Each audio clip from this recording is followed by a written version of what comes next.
Hello, good evening and welcome to Unacademy IAS, a one-stop destination for all the English medium civil services aspirants. Welcome to another session of UCAN, wherein we take up all the important current affairs related events from Indian economy and analyze these events. Let's have a look at the topics. This is a list of the 12 topics that I'll be discussing today. First couple of them important mainly for the GS paper 3 mains, and the rest of them, right? Let's say for example SVAMITVA scheme or PSL, export promotion policy, etc. These will basically come most importantly in the preliminary examination. Now before I start the discussion, two very important announcements. The new year is upon us, right? Almost very near to the year end. And many of you would have a new year resolution, and a lot of you would have a resolution of clearing the UPSC examination, let's say in the year 2026. If your resolution is to clear the civil services examination in 2026, we have an offer for you. If you purchase 18 months course, then we guarantee that if you do not clear the civil services examination in 2026, we will provide you an extension of 12 months. That is, if you purchase this course in the next couple of days within this offer, which we are calling this as assure offer, you will be able to purchase the course at a very high discount of 55%. And if you do not clear the preliminary examination, provided you have attended number of classes, attempted the preliminary test series, etc., we will provide an extension of 12 months. This is an assured, let's say, assistance from our side to ensure that you will be able to clear the examination at least in the next year. In addition to that, if any of you are looking for, let's say, higher discount, this Sunday we have Unacademy Civil Services Championship Test. It is at 11 a.m. as well as 5 p.m. Please do attend the test. It will help you in analyzing what is your standing in terms of preparation. If you need any kind of a course correction, provided if you score very well, you can get even up to 90% discount on the courses. Second very important announcement, a lot of you have the habit of noting down whenever I'm discussing. It is very difficult to listen as well as note down everything that I discuss. So all you need to do for the next 2 hours is simply sit and listen. Don't sleep, don't snore. I know a lot of you would have already had a heavy dinner. Please do not sleep. Listen to the lecture for the next 2 hours. After the session is over, I'll guarantee the PPT with annotation as well as the handouts would be uploaded in my Telegram channel. So for this, all you need to do is essentially scan the QR code and join the Telegram channel. And yesterday, with passing away of one of the foremost economists of India, the former Prime Minister, Dr. Manmohan Singh, there is a lot of discussion regarding contributions by this economist to the Indian economy. Me and Abhishek sir, we have made a video, a very short video of around 25 minutes, discussing what are the important contributions. Please do have a look at the video. Now, let me start with the first very important topic. Switzerland has withdrawn the MFN status that was given to India. Now, to understand what is the importance of this article, this was mentioned in Hindu, in Mint, Business Line, all the important newspapers. To understand what is the importance of this article, you need to understand certain important basics. I'll keep on discussing the basics one after the other, and then I'll basically integrate all of them into this article and make you understand what is the importance of this. So let's start. Point number 1, there is something called as most favored nation. What do you mean by most favored nation? A lot of you, when you come across the term most favored nation, you will misinterpret. You will misunderstand this to be meaning one country is favoring another country. This is not true. What essentially the MFN or most favored nation, what does it mean? It simply means if one country will extend a certain benefit to another country, it has to extend same benefits to all the other trading partners. Is my statement clear? I'll repeat this. It's important. If one country will extend certain benefits to another country, then the same kind of benefits should be extended to all the trading partners. This is called as a most favored nation. And when you learn about World Trade Organization, WTO, many of the agreements under WTO, for example, there is an agreement by the name of GATS, GATS, General Agreement in Trade in Services. It has the provision of MFN. In many other cases, there are provisions of MFN. So this is point number one, most favored nation. Point number two, Double Taxation Avoidance Agreement, DTAA, Double Taxation Avoidance Agreement. What does DTA simply mean? Imagine one country has signed this agreement with another country. A taxpayer who is generating certain amount of revenue might be present in the first country, but might be generating revenue from the second country. The taxes will not be imposed in both of the countries. For example, let's say India and USA.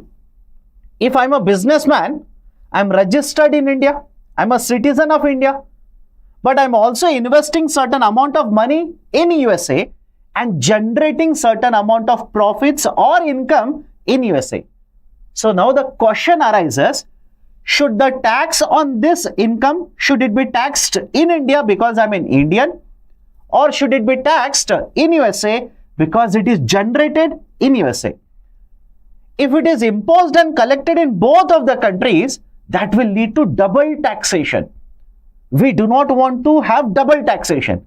That's the reason countries sign these agreements where they will decide and distribute taxation powers amongst themselves.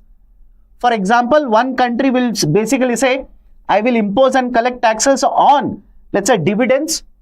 Another country will simply say, then I will impose and collect taxes on investments in stock market or bond market, etc.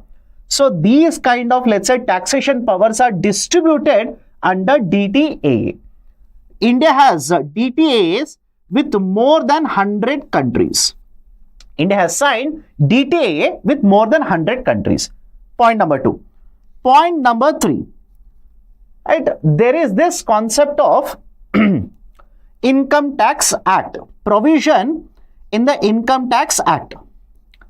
What provision am I referring to? Under Section 90 of Income Tax Act of 1961. IT here basically refers to Income Tax Act of 1961. Very recently, there was a judgment in the Supreme Court which said, whenever the agreements are signed, whenever such DTA agreements are signed between two countries, that is India and another country, the Section 90 of IT Act doesn't automatically come into force. What is the meaning of Section 90 here? What does it simply say? Under Section 90, it basically talks about double taxation. It talks about double taxation. So under Section 90, you can prevent a taxpayer from paying taxes in two different countries. That is under Section 90. And the Supreme Court of India says, if there are two countries, that is, one is India and there is another country, if both of these countries sign a DTA, automatically Section 90 doesn't become applicable. The government of India has to notify this separately, has to essentially notify Section 90 separately. This is important point. Please remember this. Now, what has happened? Let me tell you a very simple story. Here is a country, Switzerland. With Switzerland, we have signed double taxation avoidance agreement. Step number one or point number one, we signed a double taxation avoidance agreement. When was it signed? It was signed back in the year 1994 and it has been restructured 2 more times after signing it. According to this, essentially, whenever the foreign companies, that is the companies from Switzerland, when they invest in India and these companies generate profit and pay dividends. Dividend essentially means return given to the owners. When the Switzerland companies will invest in India, generate profits, part of the profits they will give it to the shareholders or the owners, that is called as dividend. So when this dividend is given, the tax rate applicable will be 10%. Tax rate applicable will be 10%. And mind you, under the DTA, India, like I said, has more than 100 DTAs. With some of the countries, it is basically 5%, the taxes on dividends. With some of the countries, the taxes on the dividends is 10%. With some of the countries, it is up to 15% also.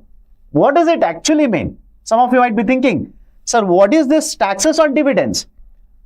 Essentially, please understand, here is a company which is present in India, is generating profits, and part of the profits, let's say hypothetically 100 crore rupees, it is giving to a foreign investor in the form of a dividend.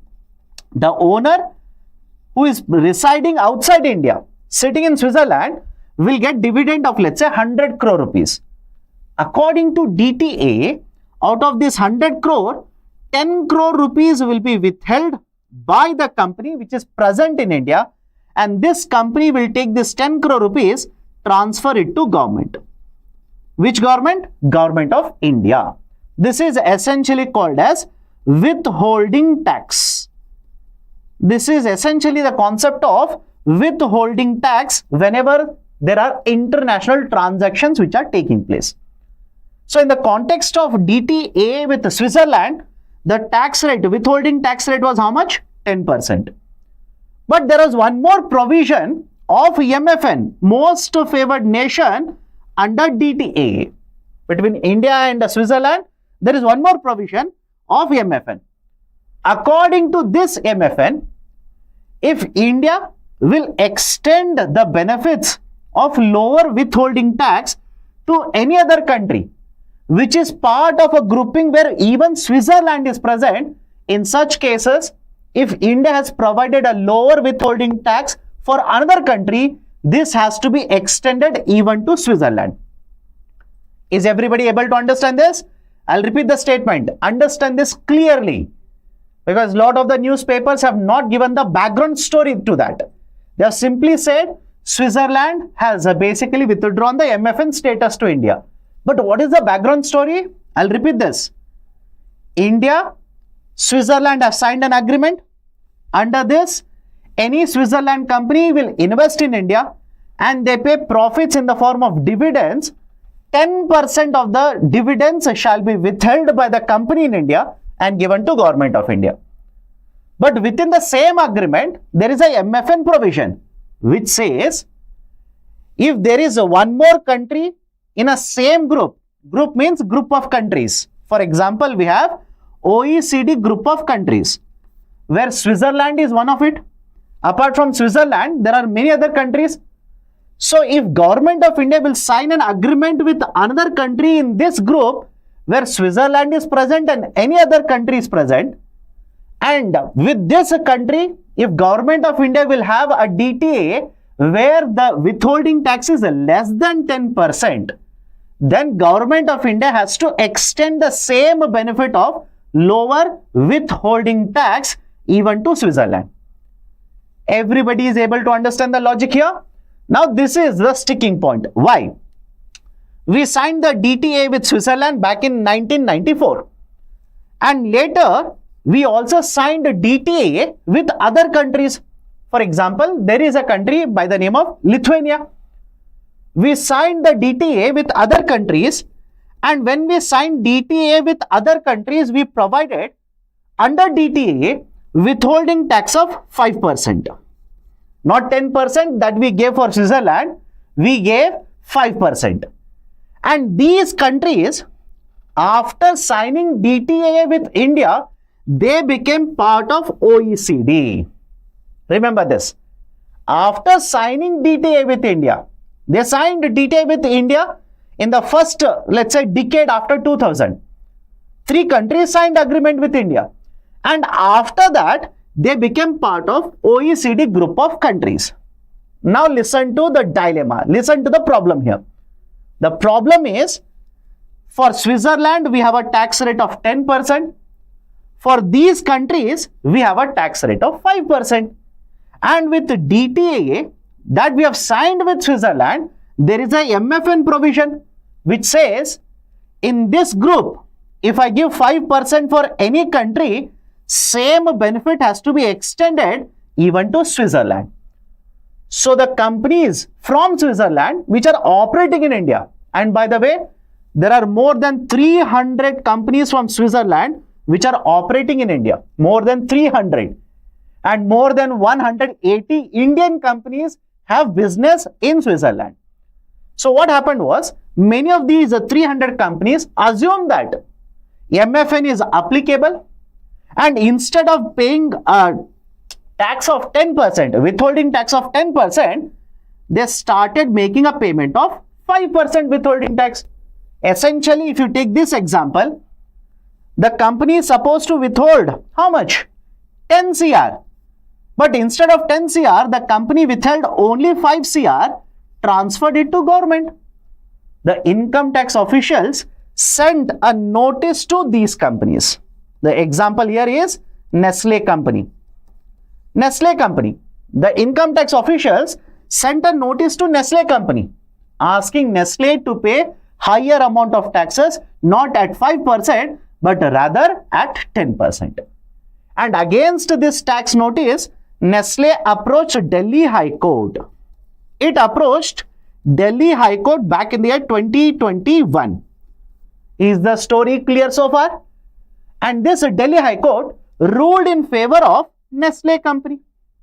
Delhi High Court said, no way, government cannot impose 10%. Under MFN, it has to extend and provide only 5% taxation and collect only 5%. And the income tax officials basically approached Supreme Court.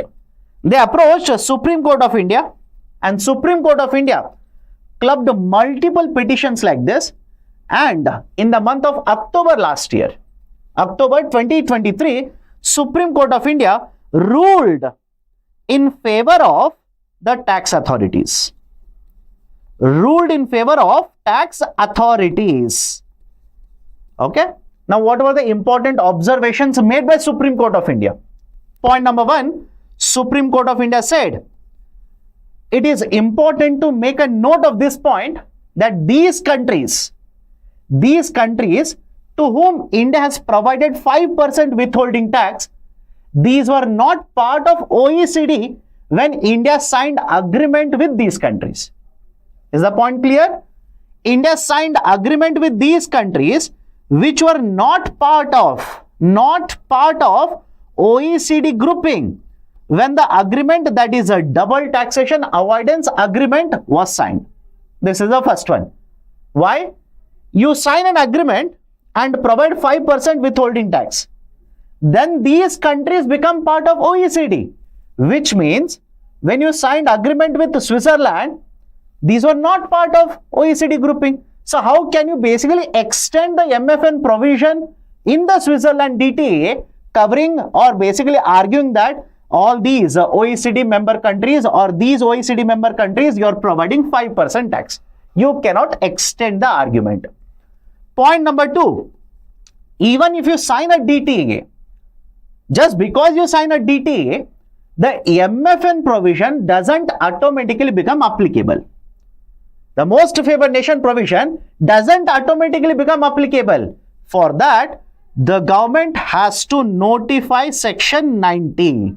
Under Section 90, the government has to notify the application of it. Only and only then you can extend the MFN provision for other DTAs as well.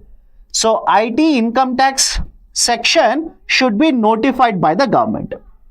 And citing all of these arguments, Supreme Court of India said, no, the tax officials who have sent a notice of 10%, that is correct. So essentially these companies which are part of the petition, they will have to end up paying 10% of the dividend in the form of withholding tax, not 5%. Right? So what does it actually mean? These companies from Switzerland which had argued 5% is applicable, not 10%, now will have to pay a higher amount of taxes.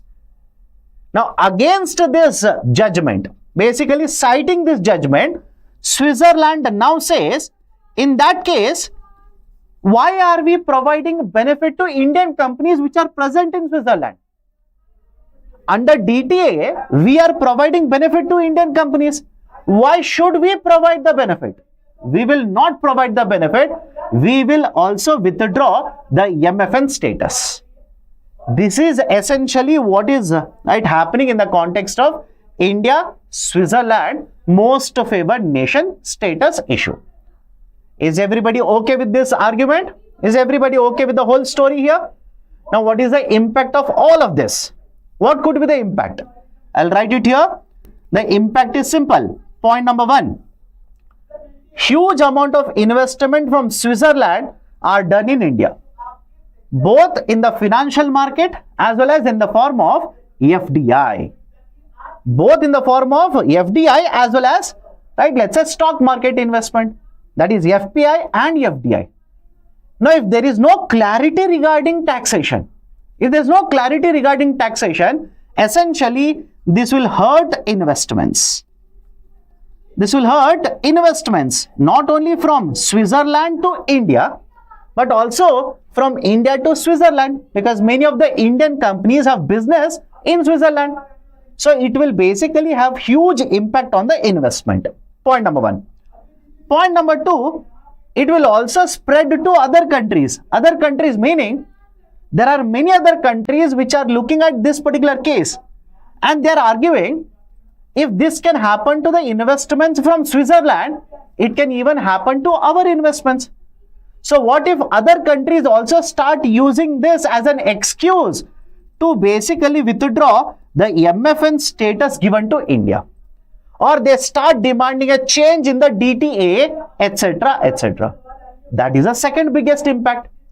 Third, which many of the experts have raised as a concern, but the government of India said it will not happen. India and Switzerland are part of a trade agreement now. They're part of an agreement. India very recently has signed a trade agreement with EFTA, European Free Trade Association, a group of 4 countries including Switzerland. And under this, in the next 15 years, they have promised to invest $100 billion. They have promised to invest $100 billion in India. So if there is no clarity regarding taxation, if there are frictions between the government, etc., these kind of investments under the trade agreement can also be affected. Right? So these are essentially the likely impact of this debate that is happening between India, Switzerland, right, involving the most favored nation. Everybody is okay with the discussion here? Everybody is okay as to what is the debate all about, etc. So this is in detail regarding what has been happening between India and these countries, taking into consideration the MFN as well as let's say the DTAA as well as the concept of withholding tax. Everybody is okay with this? Now, based on this, I have given an MCQ. Try to solve this MCQ. Take 40 to 45 seconds. Try to solve this MCQ. Consider the following statements.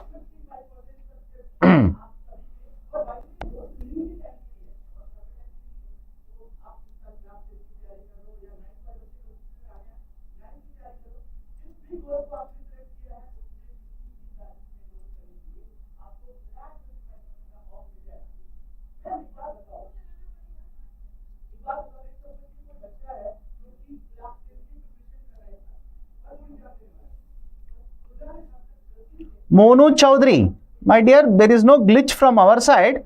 Please hit the refresh button. What is the right option?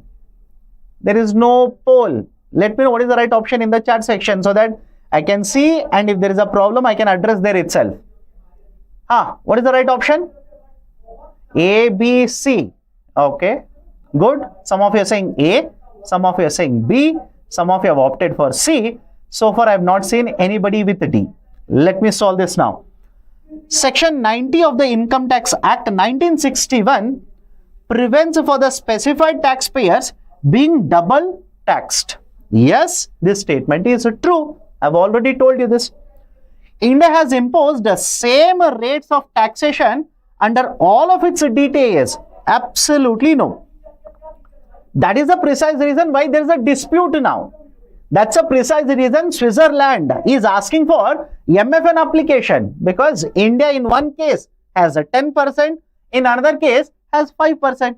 Second statement is incorrect.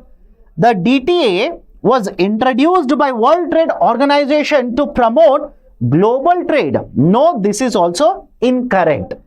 WTO has been established in 1995. The concept of double taxation avoidance agreement is even before that. One of the oldest DTAs was signed in 1920s itself.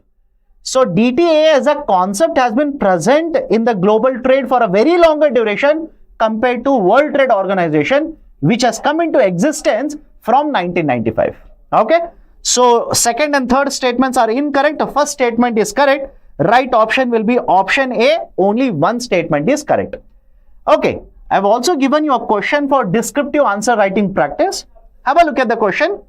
Analyze the decision of Switzerland to suspend the MFN for India. Evaluate the impact of such a decision.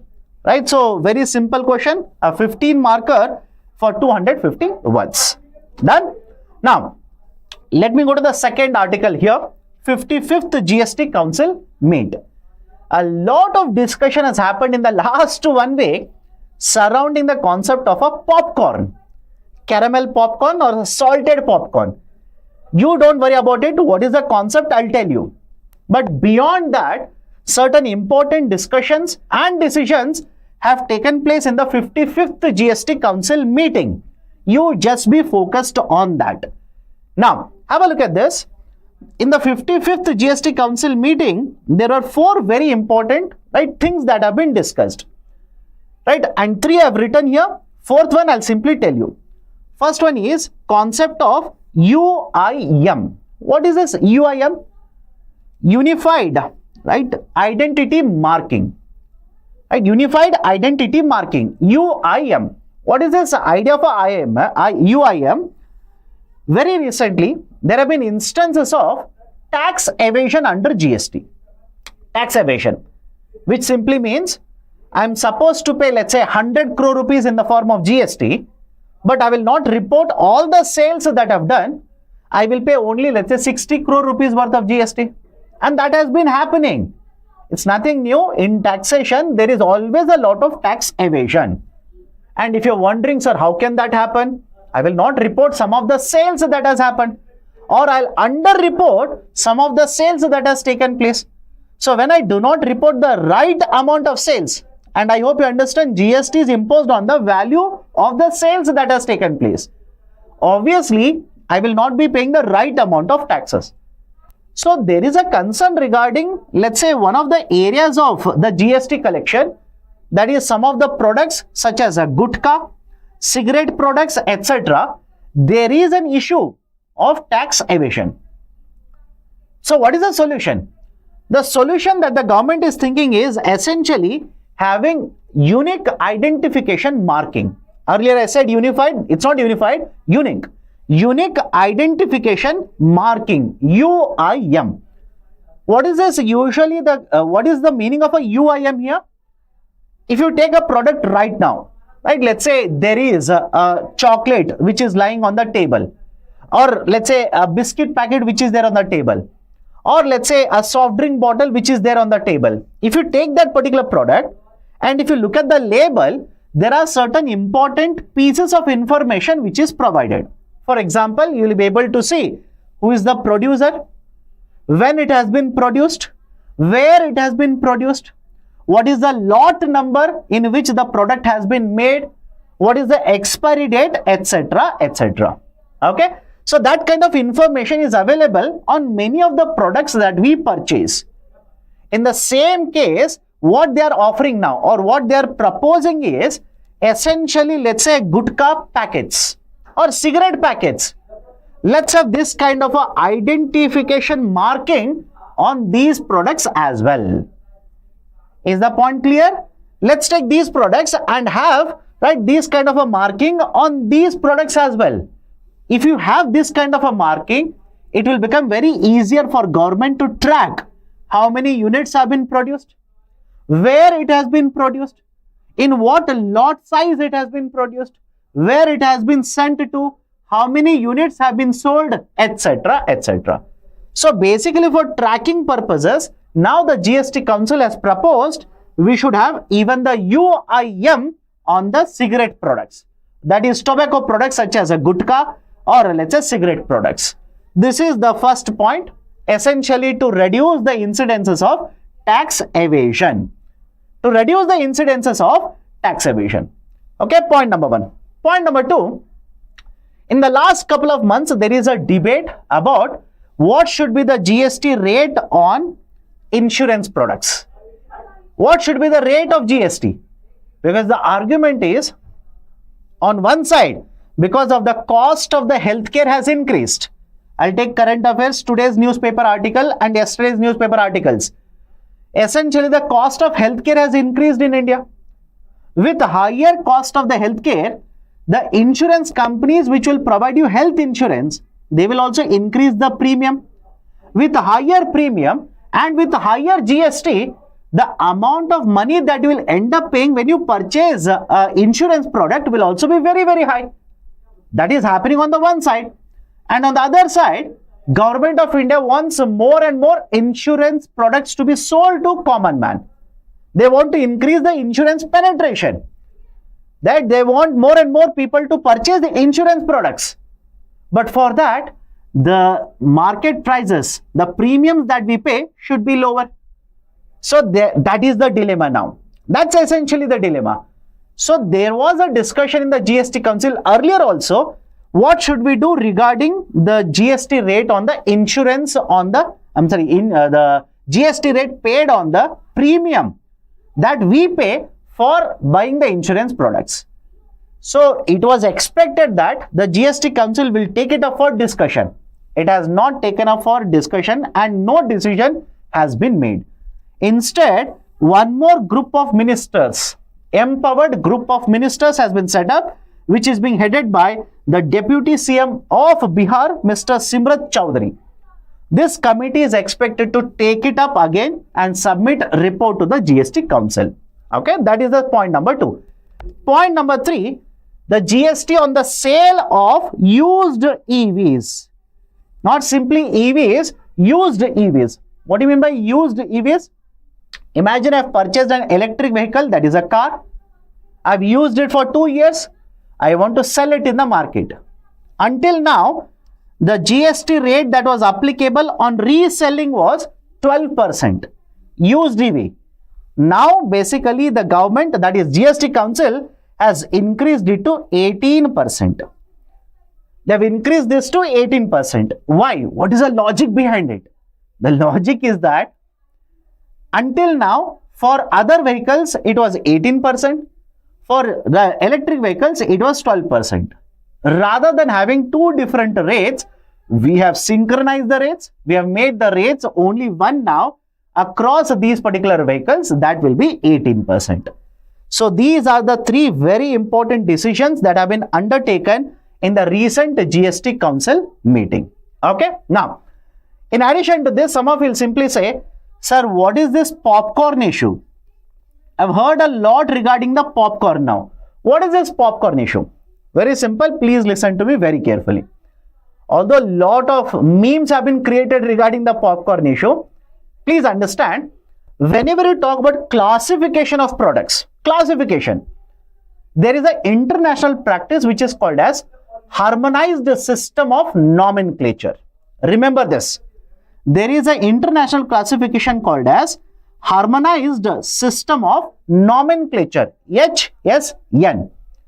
And there is one more news because of which HSN has become very famous. Now I'll come to that also. Give me a minute.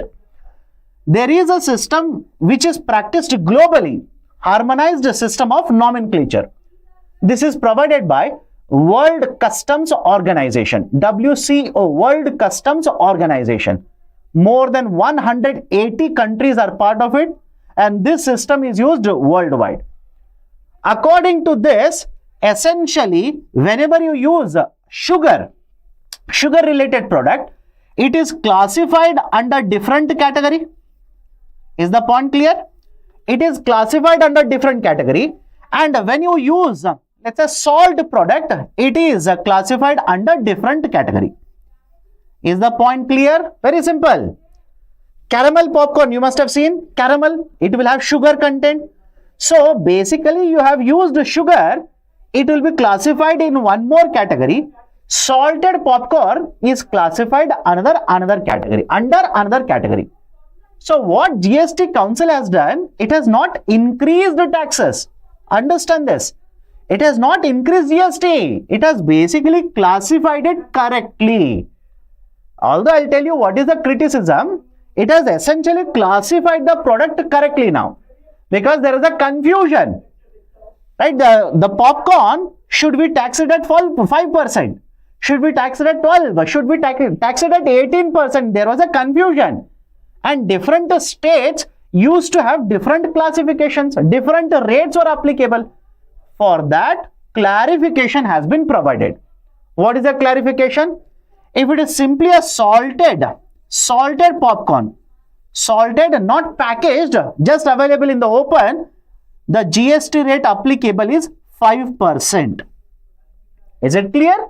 Salted, not packaged, just 5%. If it is packaged product, then essentially it will be taxed 12%.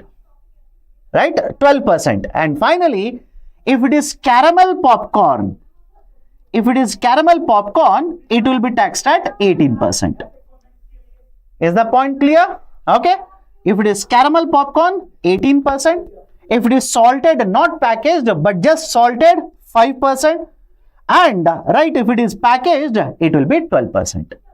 And if you're wondering, sir, if I go to showroom or if I go to, let's say, PVR Inox tomorrow, and if I purchase, let's say, caramel popcorn, does it mean it will be charging more? It will be costing me more? Answer is no. Why? Please understand. The one that you purchased in PVR essentially will be counted under unpackaged product. It is not packaged, it is unpackaged. Okay, done. So in case of popcorn, the taxes have not been increased. Essentially, classification has been done right now. But what is the criticism? Why this became, let's say, basically a fodder for meme fest? Why? Reason is simple.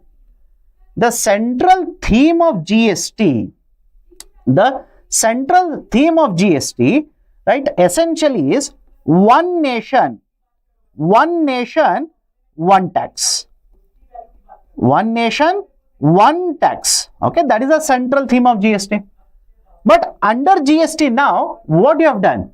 By classifying popcorn into different categories, you have created 3 different slabs now, only for popcorn. You have created, or you have basically divided the popcorn into 3 different categories. What if there is a product, and right now it is available? What if there is a product which is having a mixture of both salted as well as a caramel? Then what will be the tax that is applicable? So rather than simplifying the process, you have basically complicated the process. Right? So more and more tax slabs, more complication. That is the issue with which the criticism has been leveled against the GST Council. In addition to this, there was one more issue in the newspaper, the Supreme Court judgment. Listen to me very carefully. Supreme Court judgment regarding coconut oil. There was one more judgment issued by Supreme Court of India regarding coconut oil. Right? What is the issue here? Issue is very simple. Right now, the coconut oil is taxed, right? Basically, the cooking oil including coconut oil, is taxed at 5% under GST. And hair care product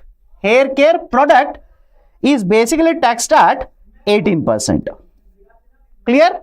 Hair care product is taxed at 18%. So when you take coconut oil, in some of the states, coconut oil will be used for cooking as well. Correct? In some of the states, coconut oil is used for cooking as well. So now the question arises, if this product is used for cooking as well as hair care also, then what should be the tax rate applicable? Should the GST of 5% be applicable, or should the GST of 18% be applicable? That was essentially the debate. That was essentially the case in front of Supreme Court of India. Supreme Court of India now has ruled that coconut oil will be counted as a part of edible product. It will be counted as a part of edible products. And right, basically because this is edible product, now you will have to impose a tax of 5% on this. Not 18, 5%. But what is the issue here? What is the problem with this? The problem will be, there is almond oil also available in the market for hair care. There are other types of hair care products, oils, which are available in the market. On those, now the GST will be 18%. But on coconut oil that you will use, that you will purchase for hair care, now it will be 5%. So imagine, just imagine the complexity of the situation now. For some of the manufacturers, it will be 18%, but for coconut oil producers, it will fall down to 5%. That will again create complications in the system. Done? So these are certain very important things regarding the GST, which have been there in the discussion. These are from the 55th GST Council meeting, and this is essentially a Supreme Court judgment. Is everyone okay with these two important articles? I'll go to the third one now. Everyone is okay with these two? Let me know. Everyone is okay with these two articles. One, the 55th GST Council meeting, and the second one is the India-Switzerland debate, or let's say issue regarding the most favored nation. Okay, now let me go to the third one. Income tax and wealth tax. In fact, even in today's Hindu newspaper, there was a very big article regarding wealth tax. Should we reintroduce, right, let's say wealth tax in India? What is the debate? Debate is very simple and we'll understand it point by point. Listen to me carefully. In case of India, there is one set of experts who argue the income inequality is very high. Done? The income inequality is very high. That is, top 1% of India's population is earning very high amount of incomes. They are accounting for very high amount of wealth as well. But the bottom 50% is earning peanuts. It is earning very small percent of total income. And what is the problem with this? As such, you should not be having income inequality. But if there is income inequality, and if this inequality is actually increasing, then it will lead to certain other outcomes. What kind of outcomes? Let's take a simple example. A household which is very poor, let's say there are 7 people in the household. If this household is very, very poor, will they be able to get access to good nutrition? Will they be able to get access to good health care, good education, etc.? Answer will be simply no. Answer will be no. And when this household is not able to get access to all of this, don't you think this will further increase inequality in the economy? This population which is not able to get access to nutrition, education, clothing, housing, etc., they will be further excluded from the economy. They will not be able to get more benefits from the growth that is happening. Very small percentage of people, they will be able to get more and more benefits. They will keep on becoming richer, and a lot of population will keep on remaining poorer. This is one side of the argument. One side of the argument. Okay. What is the counter argument to this?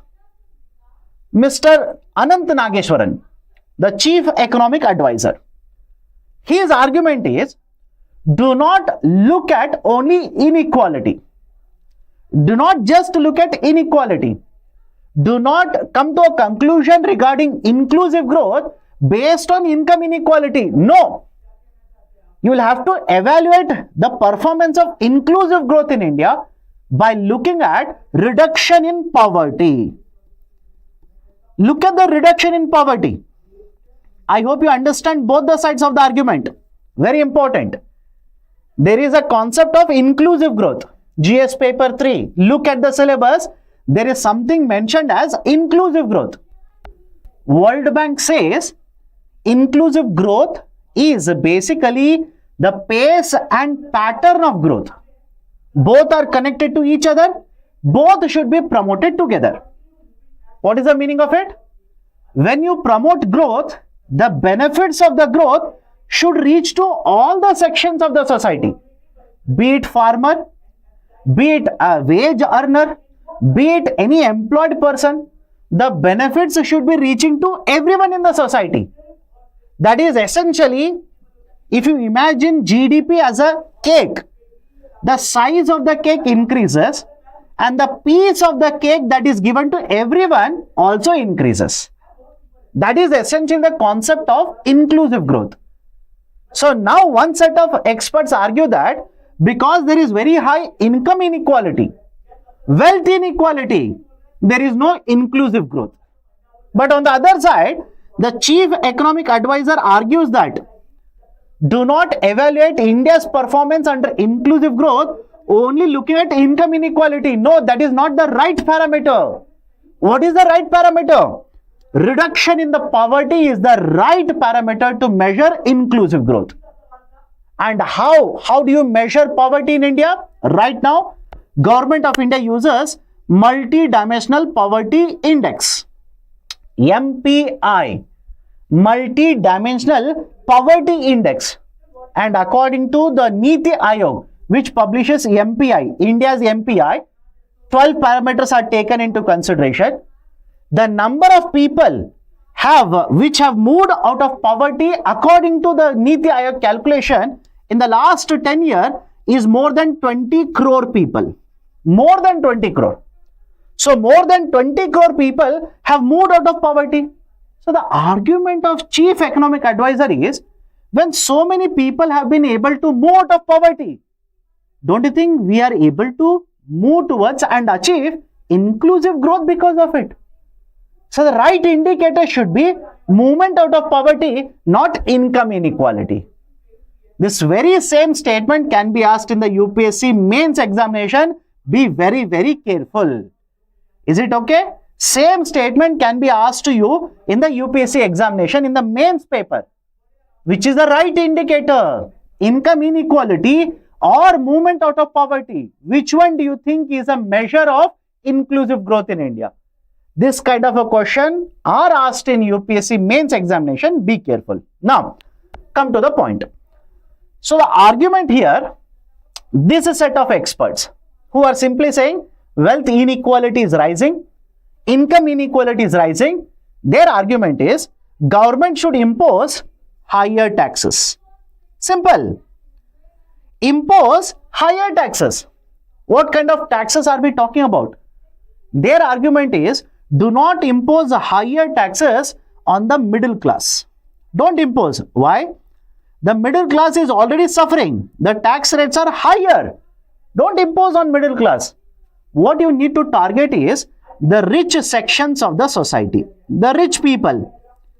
Target the rich people in the Indian economy and impose higher tax rates on these rich people in the society. The argument here is, again, when you say target rich people, you need to target certain taxpayers.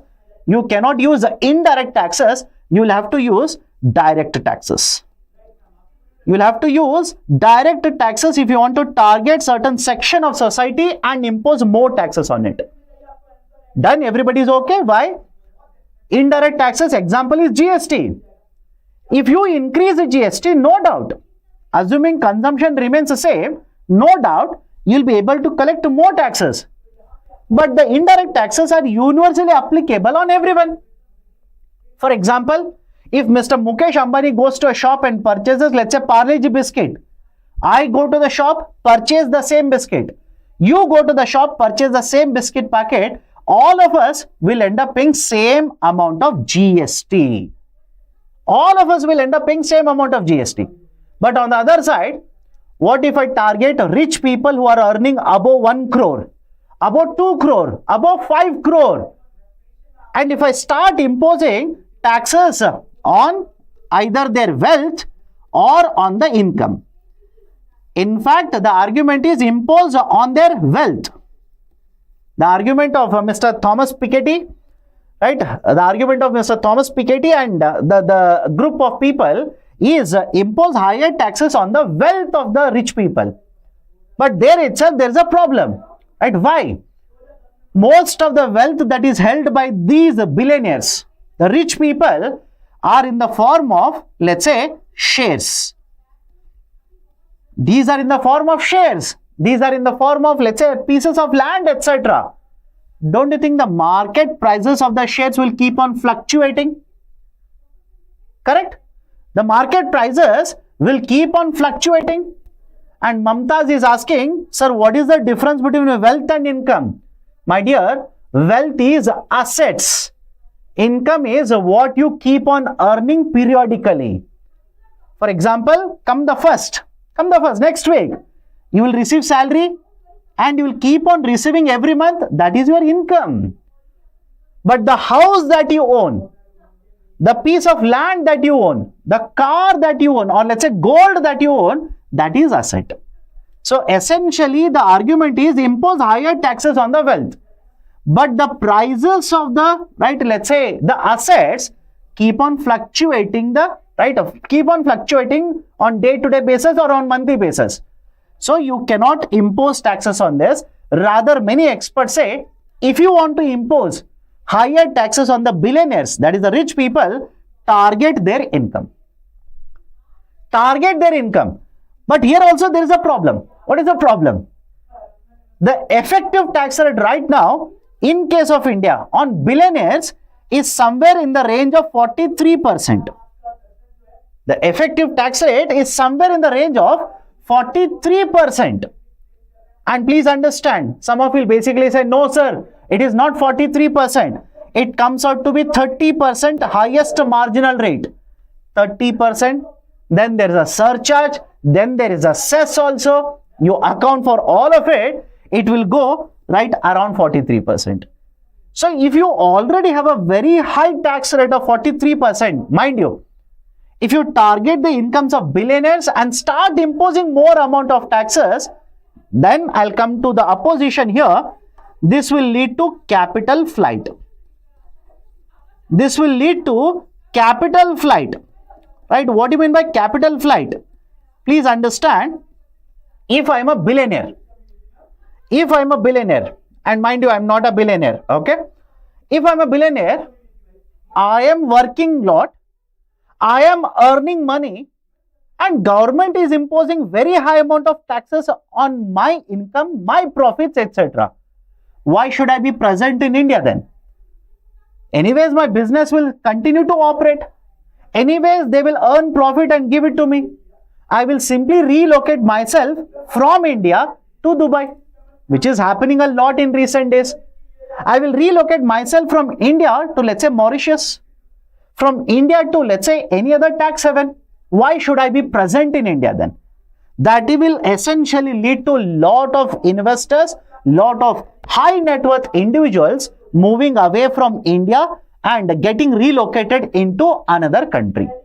This is one of the biggest concern, okay? And it is happening, by the way. It is happening. There is some truth to this argument. First concern. Second concern, before going forward, Akash and Uddhav are saying, sir, how come it is 43? My dear, when you earn beyond 10 lakh rupees, mind you, when you earn beyond 10 lakh rupees, taxable income, of course, the government will simply impose a tax rate of 30%. 30%. Anything above 10 lakh, simply pay 30%. If it crosses more than 50 lakh, there will be a surcharge.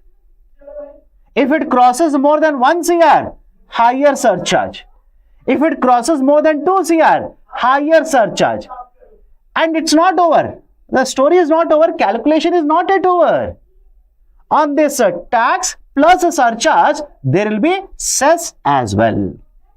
There will be healthcare and education cess, which will, if you calculate all of this, this will take the highest rate, mind you, highest rate to more than 40% like this. So opposition, point number 1, it will lead to capital flight. Point number 2, India is not the first country to even discuss this kind of a tax. It's not the first country. There were multiple countries beforehand, before even this was introduced in India. By the way, this was earlier introduced. Wealth tax was there in India, right? Essentially, wealth tax was there. Inheritance tax was there. But both of these taxes have been withdrawn by the government earlier. Why? Understand the second argument here. Whenever you talk about these kind of taxes, there is very small number of people whom you can target. Very small number of people. But the processes, or let's say the people or the administrative work that will involve in calculating, imposing, collecting, taking all the documents, assessing, etc., the back-end work will be very, very high, which essentially in a nutshell is called as the cost associated with administration of the tax. Is it okay? All of you able to understand? The cost associated with administration of such taxes. So the cost associated with administration of these taxes is very high in India. And the same has been experienced by many other countries around the world. And that is the precise reason why at one point of time there are more than 10 countries which had imposed wealth taxes. It has been reduced now. It is around 4 countries. India earlier, like I said, had wealth tax, had inheritance tax, that is estate tax. We have withdrawn it. Reasons which have been cited is the second one, the cost of administration sometimes becomes very, very high compared to the amount of revenue that you can generate. Third concern, the third issue or the third concern associated with this is, these are very rich people, right, with very good connections. If government says, I will impose a very high amount of tax on the wealth, they will start evading taxes. They'll simply start evading all these taxes rather than generating profits in my name. I will generate profits in the name of my gardener. I will register the company in the name of, let's say, my cook, and in the name of the cook, let's say the profits will be generated, etc., etc. So essentially the tax evasion will also become very higher. So citing many of these arguments, and there are a couple of more, not specifically against the taxes, but to basically argue that there is no, let's say, need for these taxes. What is the argument? The chief economic advisor says, look at the Gini coefficient. Look at Gini coefficient. The Gini coefficient or Gini, pronounce either it as Gini or Gini, doesn't matter. So look at the Gini coefficient or Gini coefficient of rural India as well as urban India. The gap between the Gini coefficient of rural and urban has been narrowing. That is good, which means inequality is not higher, it is actually reducing in case of India. And to prove that, they basically use the data from Household Consumption Expenditure Survey, HCES. Household Consumption Expenditure Survey data has been used to prove that the income inequality that is existing between urban and rural is narrowing, is not actually increasing. So these are some of the arguments in favor of higher taxes on the rich, against higher taxes on the rich. Is the argument clear to all of you? I've tried to give you the complete picture, What are the two sets of experts? What is their argument? Should you have higher taxes on the rich people or you should not have higher taxes on the rich people. The complete picture I've given to you so that you will have sufficient, let's say, knowledge, data to write effective answer. Is it okay? Not common corporate. Sajan Kumar, what is your question? Why, Kunal, it is C2? I don't know what is the statement you are giving. Please clarify better, or let's say, rephrase the statement so that I can answer to your question. Anybody has a question regarding this? Can we say Laffer curve impact to the rich people? My dear, there are different arguments, right? There is a argument of Laffer curve basically says reduce the tax rate, you will be able to collect more amount of revenue. But here you are basically arguing for higher tax rates. I hope you understand. Laffer curve, what is the use of that? Reduce the tax rate and you will be able to collect more amount of revenue. But here you are arguing for higher rates of taxation. That is the problem. Okay. Okay, sir, please explain about HCS point once again. Very recently, a survey has been conducted. This is called as Household Consumption Expenditure Survey. According to this Household Consumption Expenditure Survey, the data for which it is available, you have taken the data and you have plotted the Gini coefficient. That is basically the curve. When you have plotted the curve, now you are able to see that, right, the inequality, because looking at the Gini coefficient, you can find out the inequality. So, the Gini coefficient that you have obtained basically shows that the income inequality between the urban and the rural, the income inequality is narrowing, right? If it is narrowing, why are you arguing that we should impose more taxes on the rich people so that you can collect money and invest on education, etc., etc.? It is already yielding inclusive growth. What is the point of changing the structure of taxation? That is the argument. Is it okay? Done? Right. So, for practice purpose, please have a look at the question here. The way to reduce inequality is to make the taxes more progressive. However, such taxes also have certain limitations. Discuss the above statement for 250 words. Okay. Now, let me go to the next article. MOSPI, Ministry of Statistics and Program Implementation, has released a discussion paper as to how to treat the food grains under PDS. What is the issue all about? Let me explain this. Please listen to this very carefully. Now, what has happened is, from the year 2013, government introduced National Food Security Act. According to the National Food Security Act, we identified more than 80 crore beneficiaries in India, and we provided food grains at certain prices. We provided food grains at certain prices. That essentially means under NFSA, through public distribution system, when the food grains were given to more than 80 crore people, these people had to pay a certain amount of money in order to get these food grains. The rice was provided for 3 rupees per kg. The wheat was provided for 2 rupees per kg, and the coarse grains was provided for 1 rupees per kg. Is the first point clear to all of you? This is point number 1.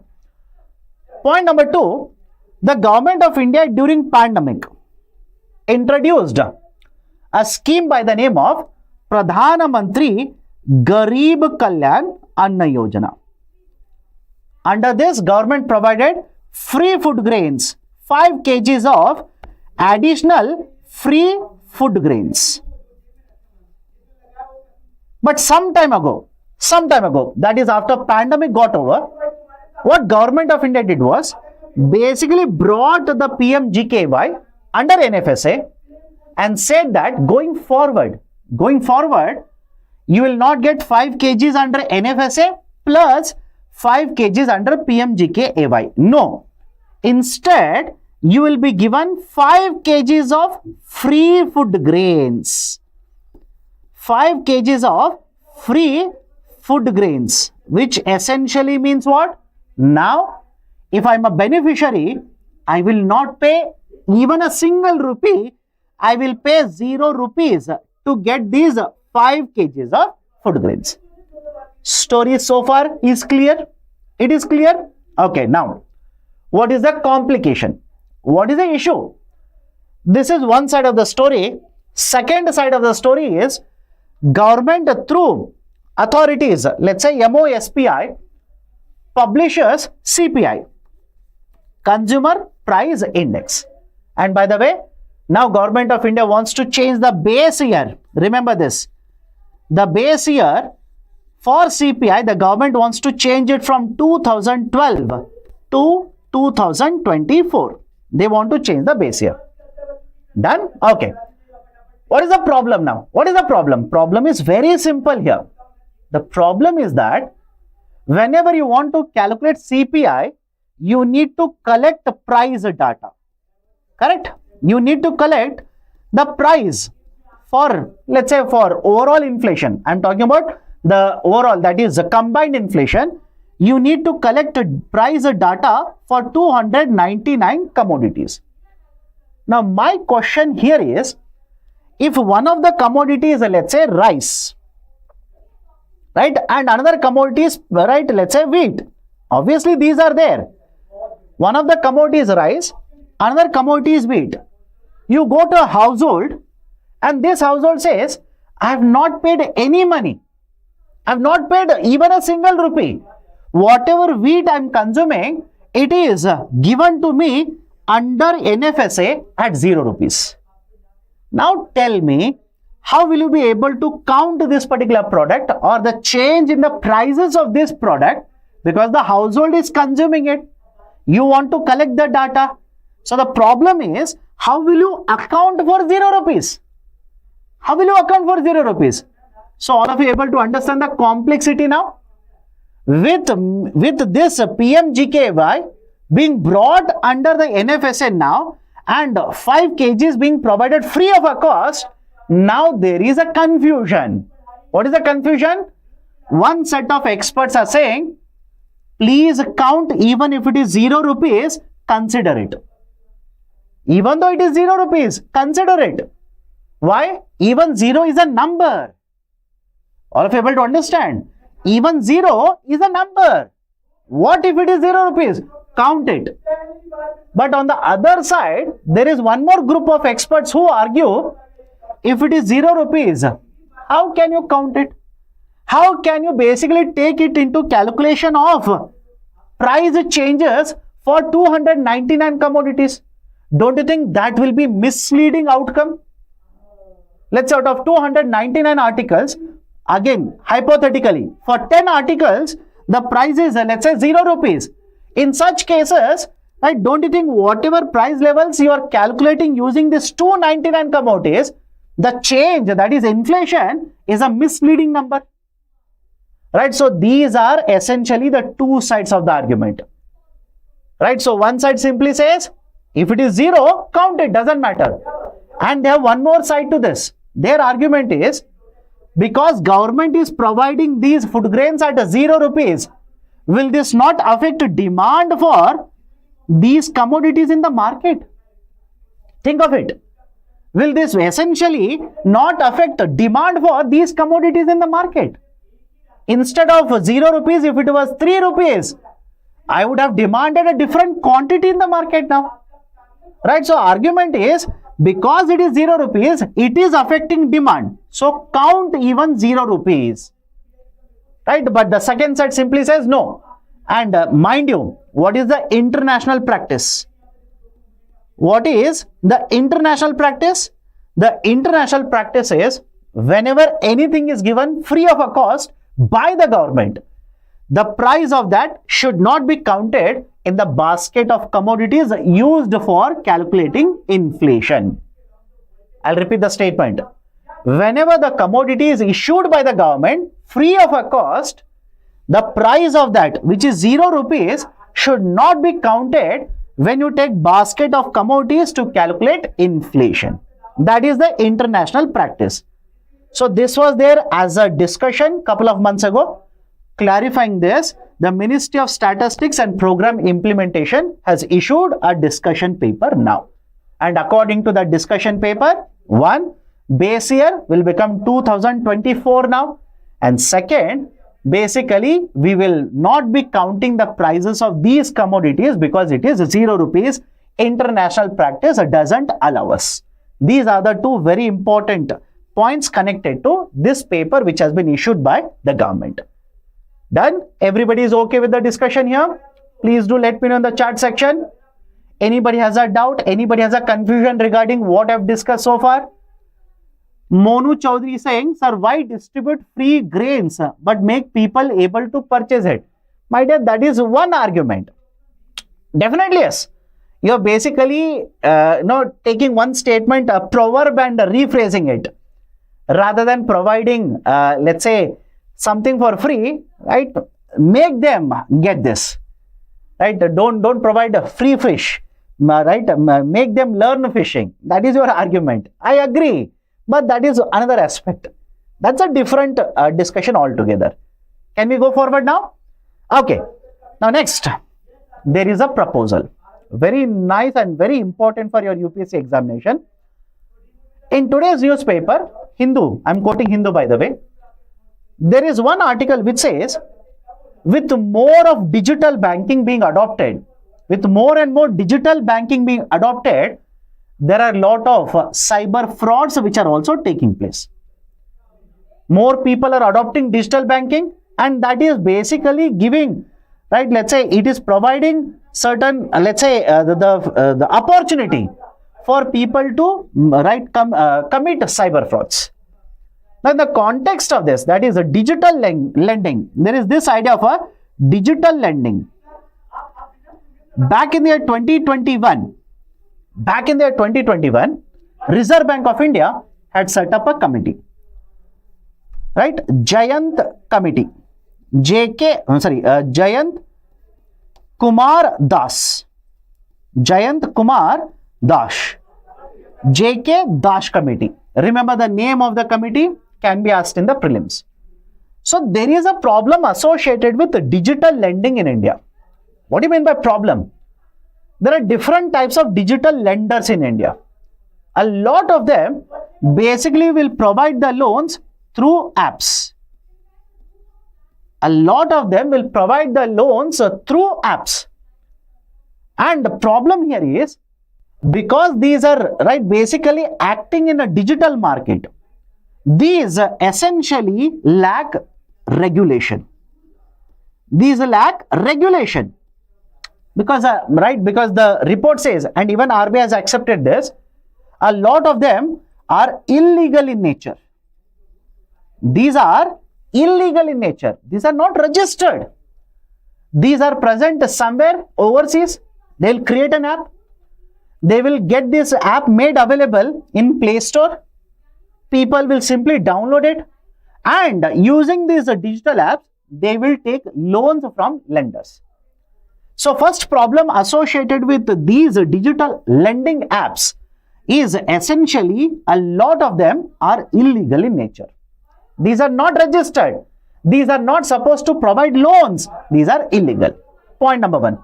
Point number two, in many of the cases, it has been found that when the loans are provided, the recollection methods are illegal. The recollection methods are coercive in nature or illegal in nature. Coercive means what? You must have heard of stories of many people who have faced a problem here. They would have taken a loan using a digital app, online app. When they will take a loan, right, basically the app will ask for, let's say, access to your photos, access to your messages, access to your mails, etc. You will provide all the access. Now they will have lot of sensitive information regarding the borrower. Now they'll keep on threatening the borrower. If you do not repay the loan, I know where you reside. Right? I have very sensitive information. You will have to pay so and so much amount of money within so much amount of time. So a lot of times, right, it is very coercive in nature. And understand this, if you take a loan from a bank, the bank is not supposed to do this with you. A bank is not supposed to force you or blackmail you or coerce into repaying. There are different ways to collect the loan back, but no, this is not the right way. RBI is worried about it. In fact, couple of years ago, there was a borrower in one of the states in India, in southern part, who committed suicide because of these kind of blackmailing messages that they were receiving. There is one more issue that RBI says regarding these kind of loans, unregulated lenders. What is the issue? Many of the times, the borrower doesn't know who is the actual lender. Borrower doesn't understand who is the actual lender.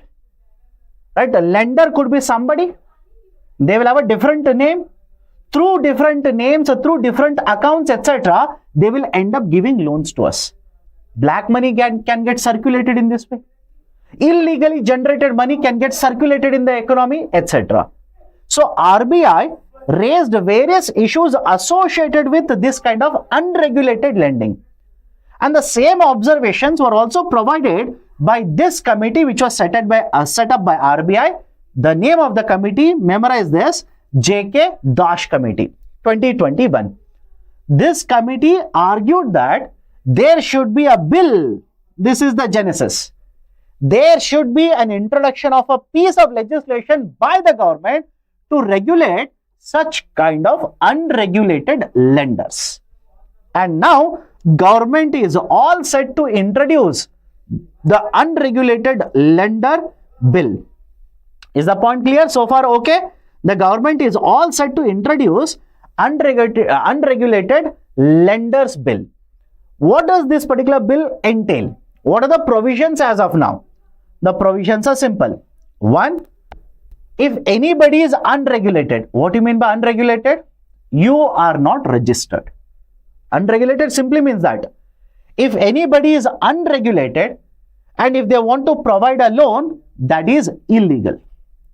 That will simply be counted as a punishable offense. Right? It will be classified as a cognizable offense. And if you're wondering, sir, right, what is this? Right, let's say lending. What is the definition of lending here?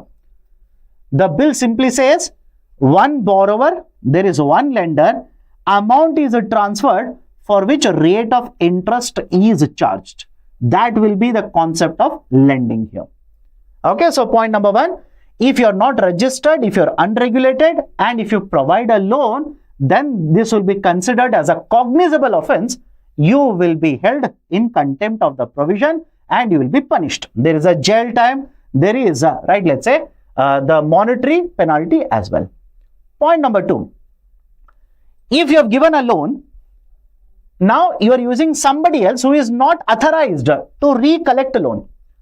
Forceful, illegal recollection of the loans will also be prohibited.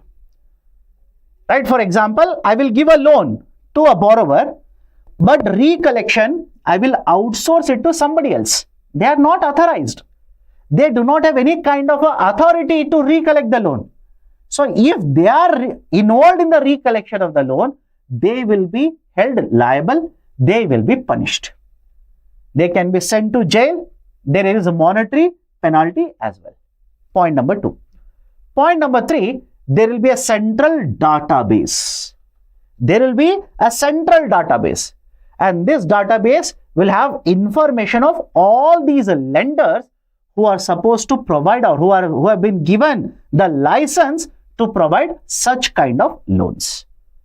Right? So, these are the three very important proposals. There are many other proposals. It is just in the form of a bill. Let it be introduced. There will be a lot of discussion. Once it is passed and is implemented in the form of act, then you can basically understand all the important provisions which have been provided under the act. But as of now, it is simply in the form of a bill. But what is the connection to all of this? J.K. Dash Committee, which was set up by Reserve Bank of India. Done? Okay. So, that is essentially associated with this particular article. Now, let me go to the next article. I'm pretty sure a lot of you have got credit cards. Be very, very careful now, because you will understand what is the importance of this newspaper article. Now listen to me carefully. You have a credit card, and when I say you, not specifically you, I am talking generally. Don't take it personally, I am talking generally, okay? So you have got a credit card, you will use the credit card, and basically what you will do is you will purchase certain goods, services, you are on a foreign trip, etc. For many purposes, you will use the credit card, spend money. Now generally, you will be given 45 days to make the payment. You are given 45 days to make the payment. In many cases, what the users do is, and this is where the credit card users will fall into the trap. What the users do is, rather than making the full payment, right? Imagine you have used 80,000 rupees of credit card expenditure. Rather than making the full payment of 80,000, the credit card company says, don't worry, make minimum payment, right? Make a very, very minimal payment. And we fall into that particular trap, make very minimum payment, and the remaining amount, the credit card company will start charging rate of interest on it. Now, until very recently, and when I say until very recently, until 15 years ago, what used to happen was the credit card companies used to charge a rate of interest in the range of 36% to 49% per annum. Per annum means per year. The credit card companies used to charge 36% to 49% per year. Very, very high rates, very, very exorbitant rates. Right? Against this, there is a entity in India. There is an authority. This authority essentially took up this particular case, right, and said, no, the credit card companies cannot charge such a very high rate of interest. The highest rate of interest will be pegged, will be limited to just 30%. Is the point clear?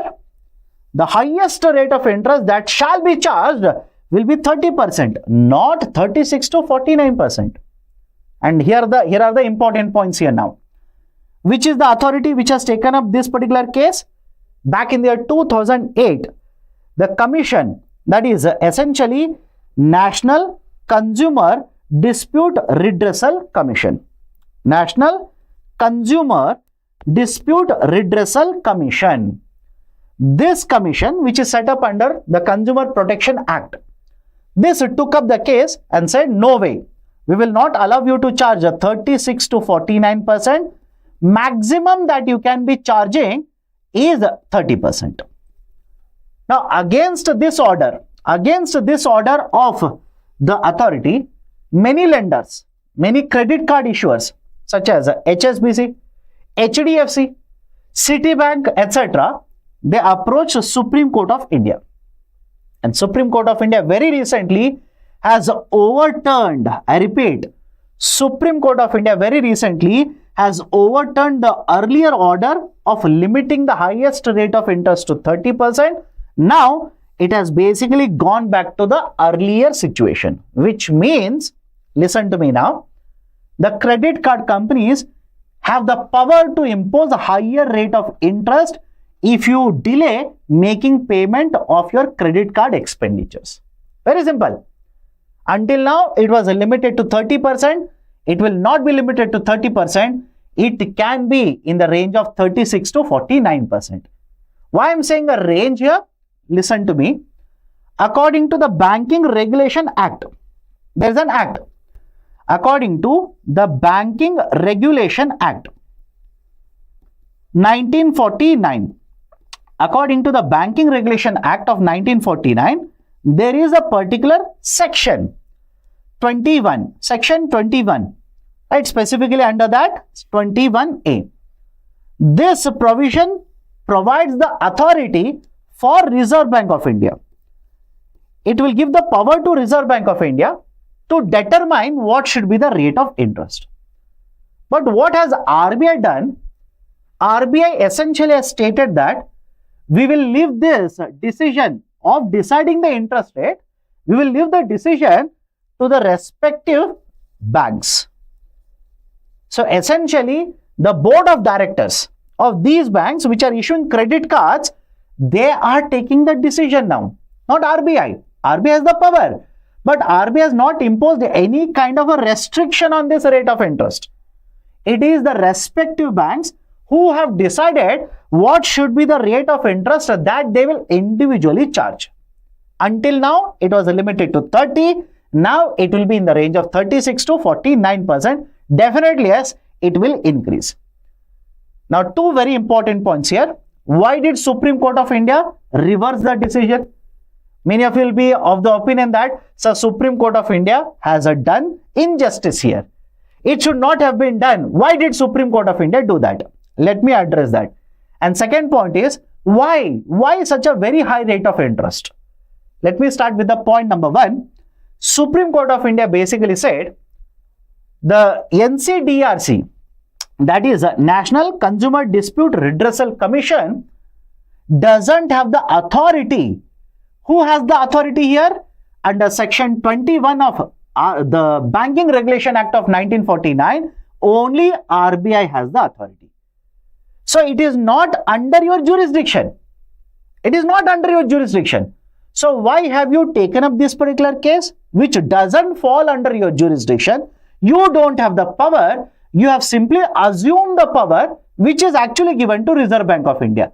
That is the argument which has been put forward by Supreme Court of India to basically cancel the earlier order issued by the Dispute Resolution Commission, which was essentially the argument of these credit card issuers as well.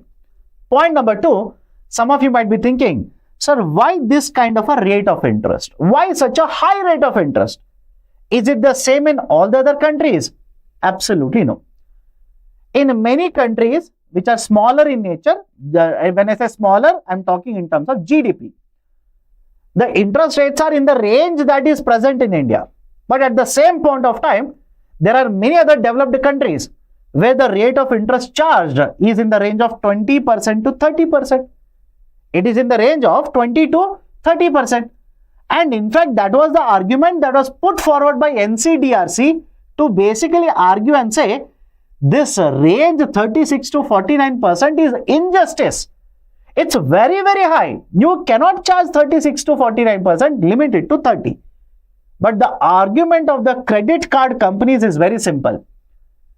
If you are a borrower, essentially, if you are, let's say, a credit card user who will make payment on timely basis, that is, you have used 80,000, you will make the complete payment of 80,000, you do not have to be worried about interest rate.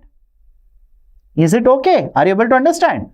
You used 80,000 and instead of making minimum payment, you paid full amount of 80,000. Why should you be worried?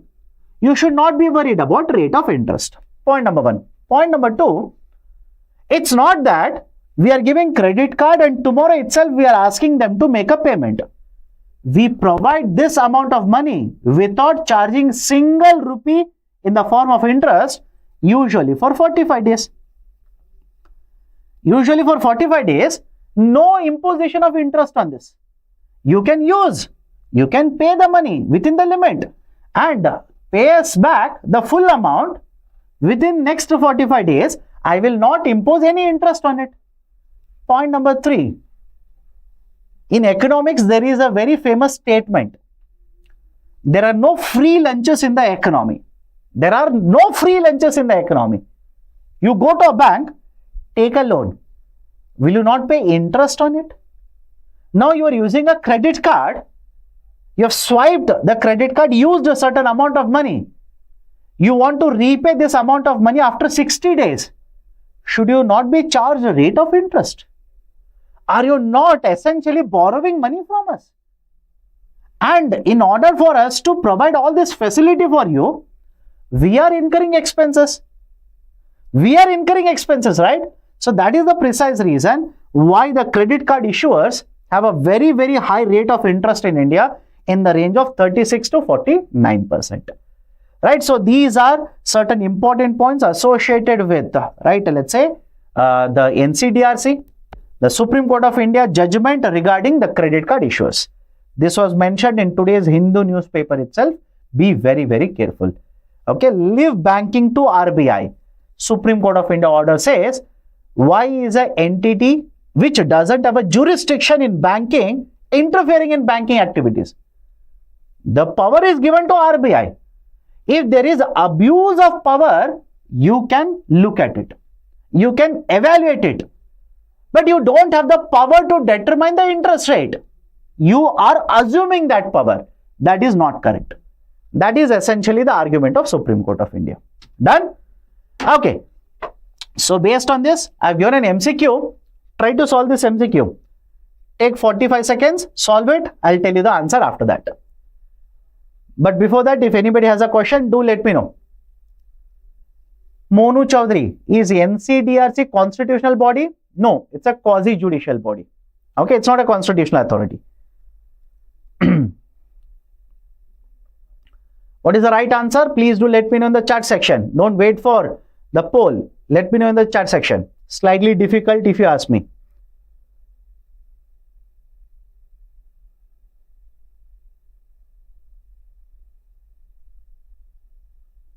Shiva Patil says B.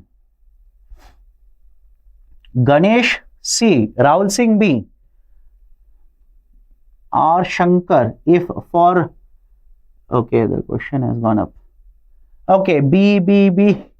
Yay, great. Okay, let me solve. Consider the following statements. The risk weightage of the credit cards is 150%.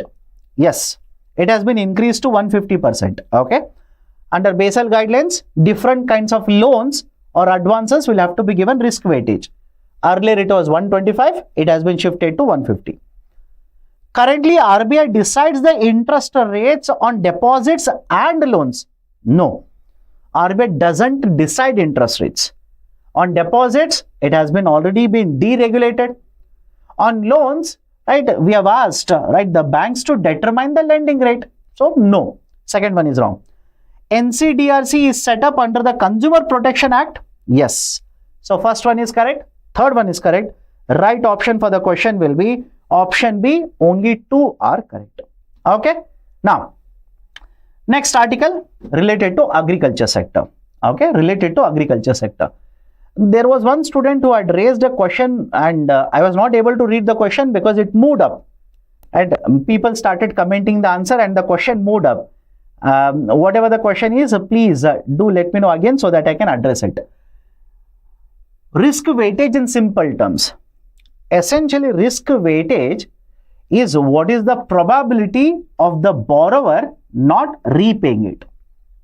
Although probability term can be very technical here, basically what is the probability of not repayment, right? That is essentially called as a risk weightage. The higher the risk associated with the loan, more will be risk weightage. Okay. Now, let me go forward. Credit guarantee scheme for ENWR based pledge financing. The government of India has launched a new initiative in the agriculture sector. The name of this is CGS NPF. What is the CGS NPF? Simple, listen to me very carefully. A farmer has cultivated crops. The farmer immediately cannot take the crops to the market and sell it because the supply in the market, because the harvesting is done right now, supply in the market will be very high. When the supply is very high, market prices will go down. When the market prices will crash, the farmer will end up selling this at a very, very low cost. Distress sales. Simple, distress sales. The farmers will end up being involved in a distress sale. In order to provide certain relief, the government introduced the concept of negotiable warehouse receipt. What is a negotiable warehouse receipt? There is a warehouse storage facility. I will go deposit food grain. The storage facility will issue a receipt to me, which is called as a warehouse receipt. I will take the warehouse receipt, go to the bank, show this and take a loan. This process is called as negotiable warehouse receipt system. Is the system clear to all of you? This is called as negotiable warehouse receipt system. There was a committee which was set up by Government of India, Shanta Kumar Committee. The Shanta Kumar Committee in fact recommended that government should promote negotiable warehouse receipt system so that the farmers will not be involved in the distress sale, will be able to sell the crop after a certain time period when the prices are stable. When the prices will become stable, the farmers will be able to sell the crop and earn better revenues. In order to increase this concept, basically increase the usage of this concept, government now has introduced a new system called as Credit Guarantee Scheme for ENWR based pledge financing. What is the issue here? Issue is very simple. The overall value of the loans to agriculture sector is more than 21 lakh crore rupees. Understand this. The overall loans in the agriculture sector is more than 21 lakh crore rupees. Under this, just around 4,000 crore rupees, just around 4,000 crore rupees is the value of the loan where the banks have provided loans where NWRs are pledged. That is, the farmers have taken the warehouse receipt, right, pledged it and taken loan from a bank. So look at the concept here. More than 20 lakh crore for agriculture, but just 4,000 crore for NWR. Does it not basically indicate the fact that banks are not preferring to provide loans by taking NWRs? All of you able to understand the point here?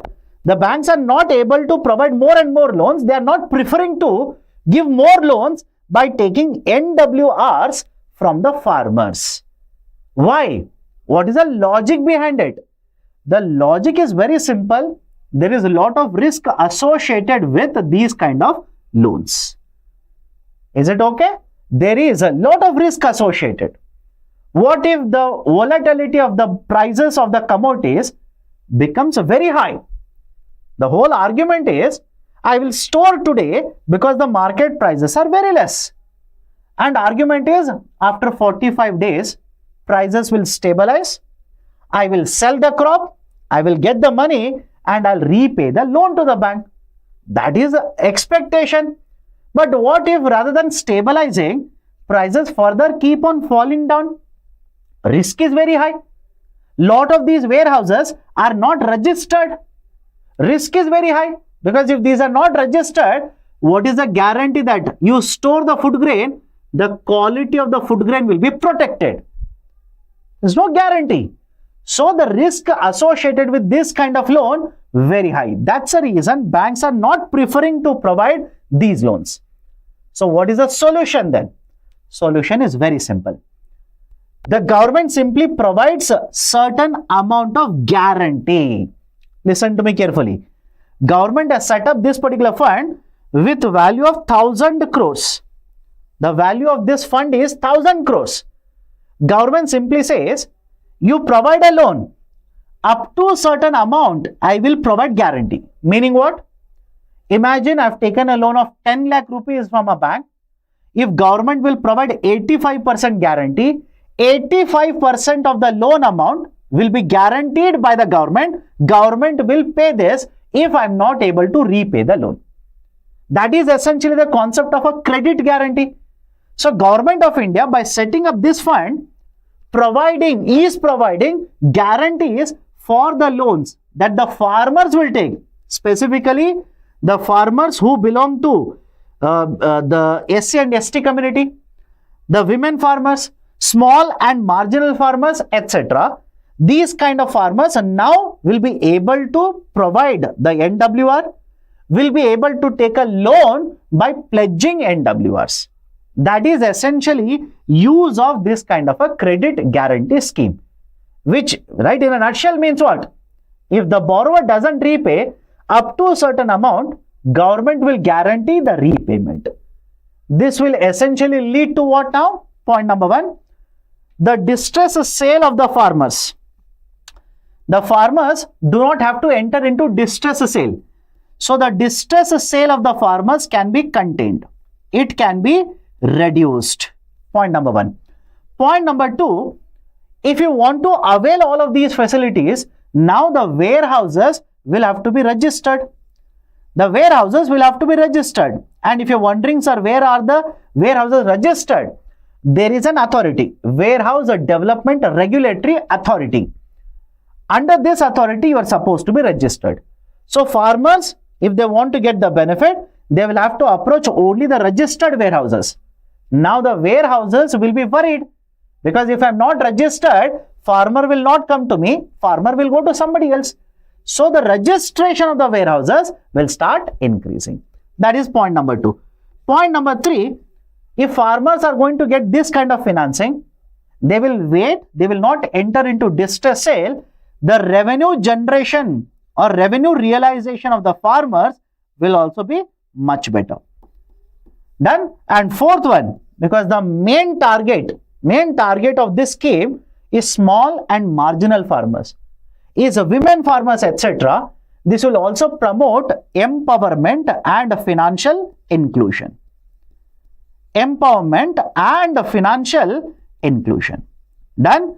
So these are the important things that are associated with the concept of, the CGS NPF, which has been announced by the government very, very recently. Then can we go forward now? Can we go forward? Janardhan Gupta, sir, once please repeat the risk faced by the banks to provide loans to farmers. I am a bank, I will take your receipt and give a loan to you. The expectation is that today the market prices are very less, you don't want to sell. You want the market prices to rise and become stable, then you want to sell it in the market. But problem is, what if after 45 days, after 60 days for which you have taken the loan, the volatility continues? The warehouses are not registered.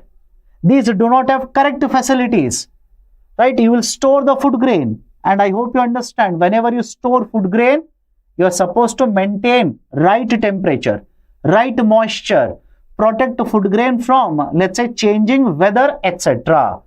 That will protect the quality of a food grain. If these are not registered, there can be losses of the food grain also, which means you will not be able to earn sufficient amount of money. You will not be able to repay the loan. So that is essentially the concern here. The loans are very risky. They will not be able to repay. Okay. Now, before I go forward, there was one student who was asking me earlier, I'm unable to recollect the name. Sir, how can the risk weightage be 100%? How can the risk weightage be more than 100? It should be 100%. My dear, please understand. Imagine I've taken a loan from you of 100 rupee. Okay, imagine I've taken a loan from you of 100 rupee. There is always a possibility that I will not repay full 100 along with interest. In that case, the capital that you are supposed to maintain, I'm just trying to give you with a very crude example, okay? This is not how the calculation is done in any way. But understand this, if I do not repay 100 rupees, do you think your loss is just 100? No. Don't you think the interest also is a loss for you? So in such case, will you make, let's say, will you make the capital allocation to absorb losses of only 100? No, you will make allocation of more than 100. That's the reason in many of these cases, which are very risky assets, with no collateral, etc., the risk weightage will be much more than 100%. Okay, done. So let me go forward. With regards to solar panel, there are 2 articles. Solar power, there are 2 articles. Okay, listen to me carefully. Point number 1, the government of India has multiple schemes. I'll take an example here. There is a scheme by the name of PM Kusum. PM Kusum. Essentially, where solar, let's say solar pumps, solar pumps are installed in the agriculture fields. So you will harness the sunlight. That sunlight will be converted into electricity, and this electricity shall be used to run these particular pumps. But please understand, the government over a period of time has been promoting the development of, let's say, the solar power manufacturing. That is, right, essentially the manufacturing of solar panels. The government has been promoting the production of more and more solar panels. So the problem here is very simple. To manufacture solar panels, you require cells. That is solar cells. To manufacture solar cells, you require wafers, you require silicon, etc. There are different raw material, there are different stages like this. Essentially, in the global market, more than 90% of all of this production happens in China. Simple. More than 90% of all of this production happens in China. And it should not be surprising to you when I say we are heavily import dependent on these Chinese products, essentially the solar panels. So look at the story here, understand it in the form of a story. On one side, government has an initiative by the name of PM Kusum, where the solar panels will be supplied to agriculture sector. Of course, approved by government. Solar panels are basically sold to agriculture sector. These are installed in the agriculture sector. But on the other side, despite multiple reforms of Government of India, in fact, it is covered under PLI, Production Linked Incentive. Despite being covered under PLI, the production has not increased, has not kept pace with the demand. As a result of this, we are today import dependent. So what shall be done? How can we promote production in the domestic market? The government simply says, henceforth, that is, have a look at this, June 26, right? Starting from June 26, if you are a manufacturer who is using the solar cells which are imported into India, you will use the solar cells which are imported to manufacture a solar panel. You will not be eligible to supply these solar panels when the government procurement will happen. Is the point clear to all of you? Do let me know in the chat section. When the government procurement will happen, that is, let's say for implementation of a scheme such as PM Kusum, I will not hold you, right, let's say eligible under this, which means these solar cells that you purchase have to be manufactured in the domestic market. It has to be manufactured in the domestic market. You cannot simply import it and, right, let's say manufacture a panel and sell it to me. You will have to source these solar cells from the domestic market. Essentially, the government is trying to promote domestic production, attract investment in all of these segments. Is it okay? Attract investments in solar cell production, right? Silicon production, wafer production, etc. Right? So this is essentially the guideline which has been announced by government. In a very simple way, I have explained this. Do not worry about the technicality. There is an approved list of manufacturers, list 1, list 2, etc. Don't enter into technicalities. Concept is you manufacture or you source these particular cells from the domestic market, and only then I will allow you to participate in the government procurement. Done. So this is right, basically the update or let's say the current affairs event that is taking place. Okay. R. Shankar says, isn't this violation of WTO agreement? No. Whenever you talk about government procurements, you can have these kind of discriminatory policies. You can have this kind of a discriminatory policy. Have you not found this kind of a same kind of a discriminatory policy? Discriminatory in the sense, I'm favoring a domestic manufacturer over a foreign manufacturer. Have you not found this even in the defense sector? Right? I hope you have read the articles regarding those, which were not there recently, but couple of months ago. In the defense sector also, you have same kind of a policy where the companies which are using content from the domestic market are preferred. In fact, under PLI also, production linked incentive, the promotion of domestic production is the highlight there.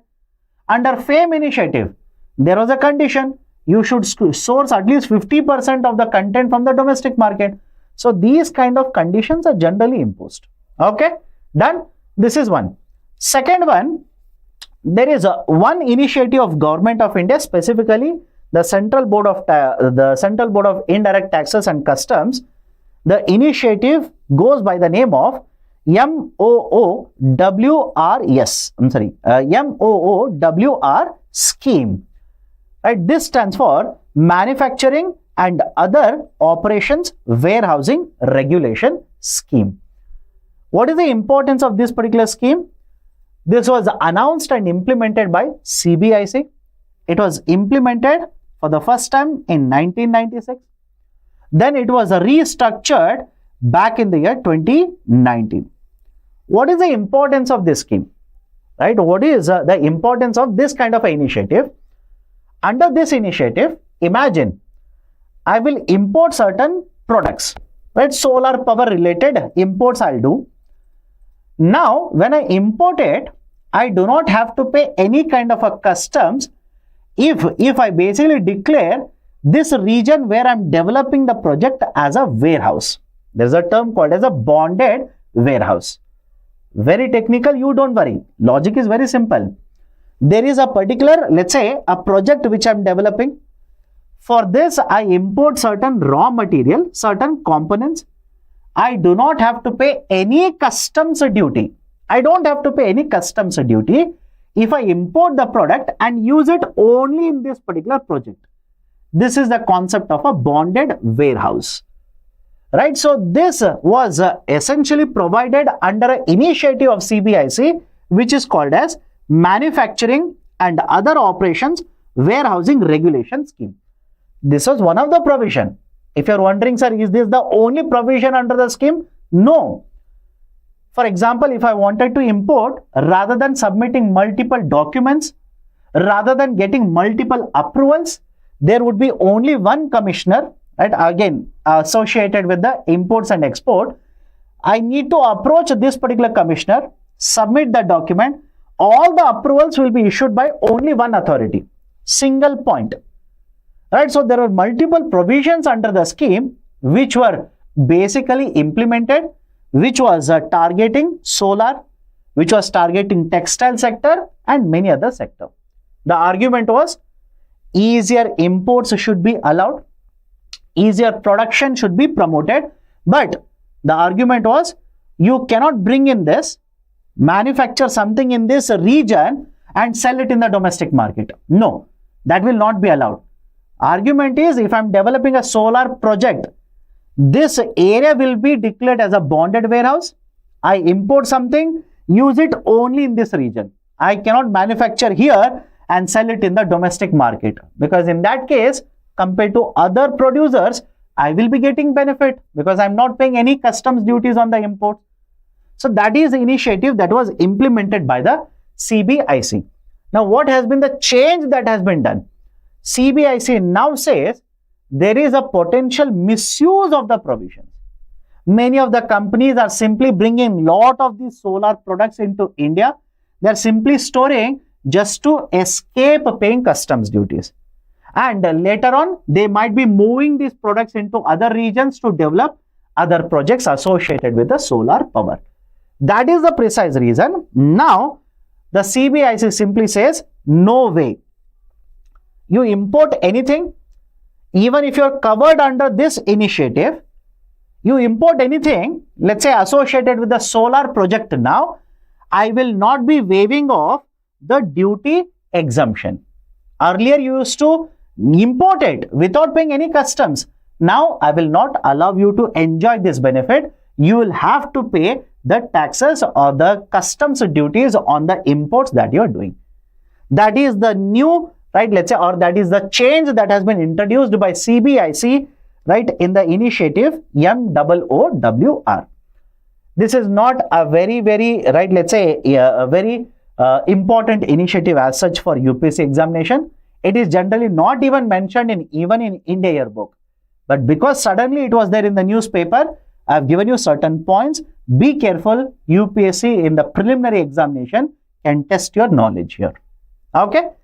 Next, PM, the Prime Minister, will be distributing 58 lakh property cards, right, basically under SVAMITVA initiative. What is a SVAMITVA? Understand, SVAMITVA stands for Survey of Villages, Abadi and Mapping with Improvised Technology in the Village Area. Right, under this initiative, the concept is very simple. The government earlier understood that one of the problems that is holding the rural population, right, especially the poor population, is that they do not have clear titles or clean titles over the land. Right, what do you mean by clear or clean titles? Essentially, there is one document which says, I'm the owner of this piece of the land, but there is somebody else who is disputing it. Right, there are two more people who have the same piece of paper, but with their names as owners of the land. This property will fall into dispute. Or in another case, the property is registered in the name of, let's say, the father. Father has passed away. Now the siblings, 3 siblings or 4 siblings, will keep on fighting with each other. Rather than saying, hum saath saath hai, they will drag each other to the court. And this particular case will keep on happening, being dragged for multiple years in India. So the argument is very simple. Land is a very precious resource. But in many cases, land gets stuck up in the system because there are no clear titles, clean titles associated with the land. So what is the solution? The government of India launched an initiative by the name of SVAMITVA, covering rural villages, not in urban centers, in the villages. So under this, drone technology, right, drones were used and basically the mapping was conducted. More than 90% of the villages, the mapping is already done. And using this, right, let's say survey, using the drone technology, the updated maps were created. And now using this, right, let's say updated survey information, the property cards were issued. The property cards are being issued, right, to the owners of the land. This initiative was implemented from 2020 in India. Panchayat Raj Divas, right? So 24th April 2020, the 24th April is the Panchayat Raj Divas. And Panchayat Raj, that is the ministry, is the nodal authority. Although different ministries are different at the center as well as at the state level, different authorities are involved. It is the Ministry of Panchayat Raj which is a nodal authority here. So from 2020, this has been implemented, and by 25 and 26, by end of 25 and 26, essentially, right, the government says we will be able to cover all the villages in India under SVAMITVA Yojana. And more than 30 states and union territories are already part of it. Many of the states have said that we have a similar initiative, we do not want to be part of it. Some of the states have said we do not want to implement it because our land records are updated. So some of the states and union territories have stayed away from SVAMITVA, but most of them, that is more than 30 states and union territories, are part of SVAMITVA Yojana. Done. Now, what is the updated information regarding SVAMITVA? The Prime Minister virtually will be distributing 58 lakh property cards under the initiative. With this distribution of 58 lakh, more than 2.1 crore property cards will be issued under SVAMITVA. Right? Essentially, what will happen because of this? What is the outcome? Outcome is simple. Imagine I was the owner of the land, but the land was falling in a dispute. And it was in a dispute for many, many years. Now, using SVAMITVA card, which is essentially a property right card, it provides property right to me. I can use this SVAMITVA card, approach a bank and borrow, take a loan by providing land as a collateral. So the value of the asset was stuck up. Now I'm generating certain value on this asset. That is essentially meaning the term monetization of the asset. Right? Many of the students are typing, what is monetization? This is the meaning of the term monetization of the land. Point number 2, if I'm a farmer, very poor farmer, land was the only asset I had, but that was also in the dispute. Don't you think I will find it very difficult to raise loans, very difficult to invest anywhere else? I will keep on falling into poverty. I'll keep on remaining poor. But now I can monetize the value of the asset. I can borrow, I can invest in agriculture, I can invest in any other, let's say, small manufacturing unit, etc., etc. Can it help improving my revenue situation? Yes. Revenue mobilization can happen. Second. Third one, if land, right, let's say rights, clear land rights are issued, clear property rights are given to me, then don't you think the land disputes will go down? If disputed lands will go down, the cases which are there in the judiciary automatically will also go down, right? Or in the forthcoming cases will also be much lower.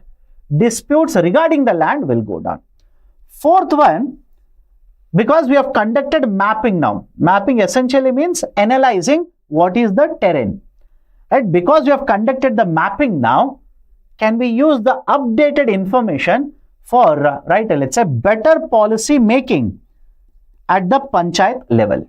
What kind of policy, what kind of projects can be implemented, etc. Can we do it in a much better way even at the panchayat level? And the fifth advantage is, because we are conducting survey, we are mapping everything in the villages, can we correctly assess what is the property value, property taxes which are supposed to be collected at the municipality or at the panchayat level.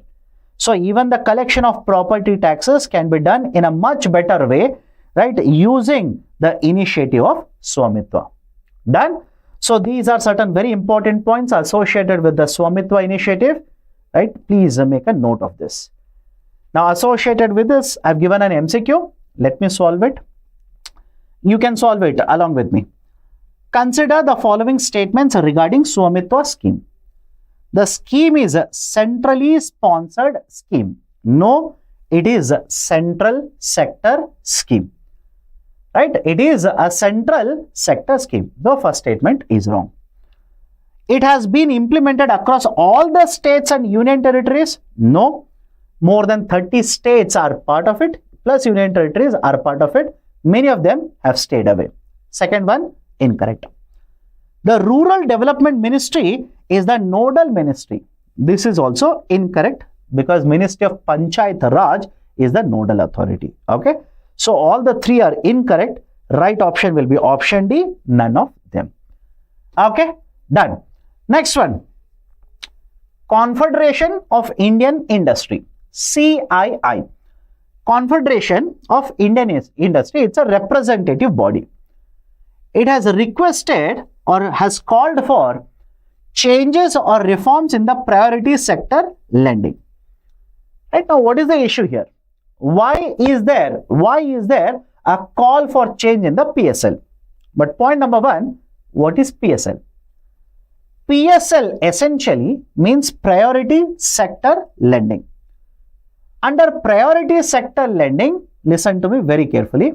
The banks will have to provide 40% of the loans to some of the identified sectors. 40% of the loans or the credit issued will have to be given to 8 areas which have been identified by RBI.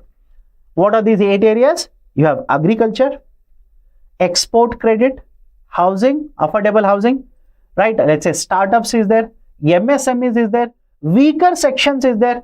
So there are 8 areas which have to be covered. Total amount has to be 40%. Now what is the concern? What has been raised as a problem? Why PSL should be restructured? Argument is simple. The idea of PSL was introduced by RBI after the first round of bank nationalization. The first round of bank nationalization was done in 1969. The concept of PSL was announced by RBI in 1972, but was actually implemented from 1974. To begin with, the PSL target that was given was around 33%. It was gradually increased to 40%. Over a period of time, RBI increased it to 40%. Today, 40% is the limit under PSL. Point number 1.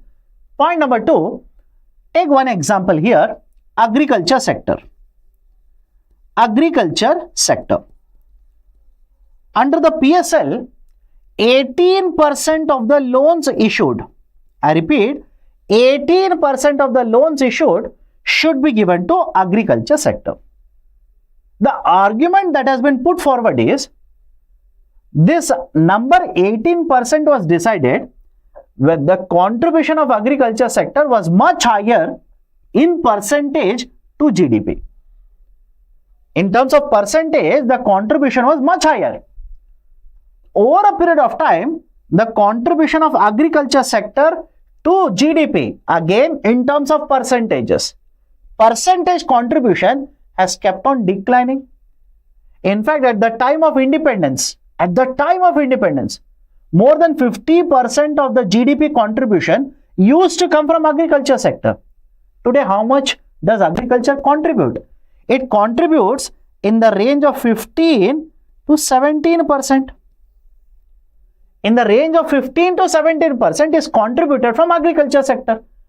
So, when you took a decision to have 18% number for agriculture, contribution was higher. Today, percentage contribution is much lesser. Don't you think you will have to change the PSL target for agriculture sector then? Don't you want to represent what is the true contribution to GDP in the form of, let's say, the percentage under PSL? Don't you want to change in the same proportion? Of course, you will have to do that. That is the first one. Second one is, there are different types of emerging markets, emerging sectors. There are different types of emerging sectors. Why are we not giving importance to them then? Why are we ignoring them? We should provide more assistance. One way to provide assistance to these emerging sectors is to ensure that loans are given by the banking sector under PSL. So another argument is, right, there are various emerging sectors, right? You should provide loans to these emerging sectors under PSL, but these are not being covered under PSL right now. So these are some of the arguments which have been put forward by Confederation of Indian Industry, which has asked Reserve Bank of India to basically look into the PSL, number of categories which are present, how much percentage of the loans are given to them, etc. Right, done. So these are certain points associated with the PSL categorization. Let me solve this question. The rest of them I'll take it in the next session. Don't worry. Solve this question.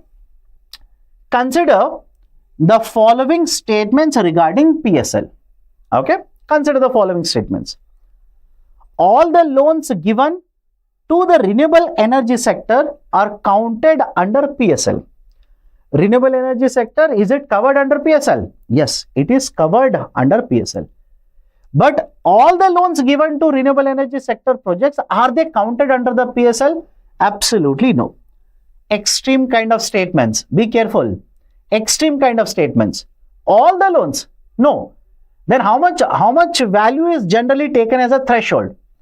Until very recently, 15 crore rupees. If you provided a loan up to 15 crore rupees, it was counted as a part of PSL. That is again only for renewable energy. This was doubled by RBI last year to 30 CR. So today, up to 30 CR, if you provide a loan for renewable energy project, it can be counted under PSL. So first statement, wrong. PSLCs are issued in the denominations of 25 lakh. What is a PSLC? PSL certificate. Right? Essentially, similar to concept of carbon credit. Imagine a bank is there.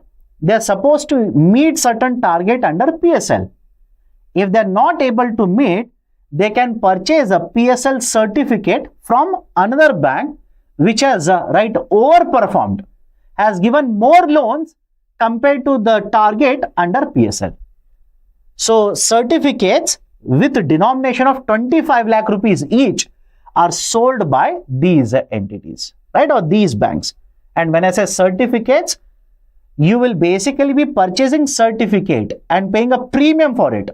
Loans are not transferred. Essentially, certificates are bought and sold. Okay. So PSLCs are issued in the denomination of 25 lakh. Yes. The PSL has been introduced in 1969 with nationalization of the banking sector. No. 1972 it was discussed and later it was introduced. So only one of the statement is true. Right option will be option A. Only one statement is correct. Done? Right. So these are the various articles I wanted to discuss with you people.